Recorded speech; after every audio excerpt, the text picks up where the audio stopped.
அண்மை செய்தி. பிரதமர் வீட்டு வசதி திட்ட நிதியில் முறைகேடு, 13 அரசு அதிகாரிகள் மீது ஒழுங்கு நடவடிக்கை எடுக்கப்பட்டிருப்பதாக தெரிவிக்கப்பட்டுள்ளது. ஒழுங்கு நடவடிக்கை தொடர்பாக தமிழக அரசு சென்னை உயர்நீதிமன்றத்தில் விளக்கம் அளித்துள்ளது. கூடுதல் விவரங்களை வழங்குவதற்காக செய்தியாளர் கிருஷ்ணமூர்த்தி இணைப்பில் காத்திருக்கிறார். கிருஷ்ணமூர்த்தி, இது தொடர்பான விவரங்கள். வணக்கம்.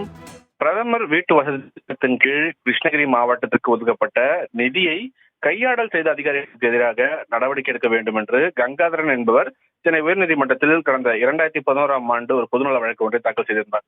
இந்த வழக்கு பொறுப்பு தலைமை நீதிபதி கிருஷ்ணகுமார் மற்றும் நீதிபதி பி பாலாஜி அமர்வில் விசாரணைக்கு வந்தபோது தமிழக தரப்பில் முறைகேட்டில் ஈடுபட்ட அதிகாரிகளுக்கு எதிராக ஒழுங்கு நடவடிக்கை எடுக்கப்பட்டு தமிழ்நாடு ஊரக வளர்ச்சி மற்றும் பஞ்சாயத்து ராஜ் துறையின் அப்போதைய இணை இயக்குநர் ஈஸ்வரன் விசாரணை நடத்தி 13 அதிகாரிகளுக்கு எதிரான குற்றச்சாட்டுகள் நிரூபிக்கப்பட்டுள்ளதாக கூறி அரசுக்கு அறிக்கை அளிக்கப்பட்டுள்ளதாகவும் விரைவில் இறுதி உத்தரவு பிறப்பிக்கப்படும் என்றும் தெரிவிக்கப்பட்டது.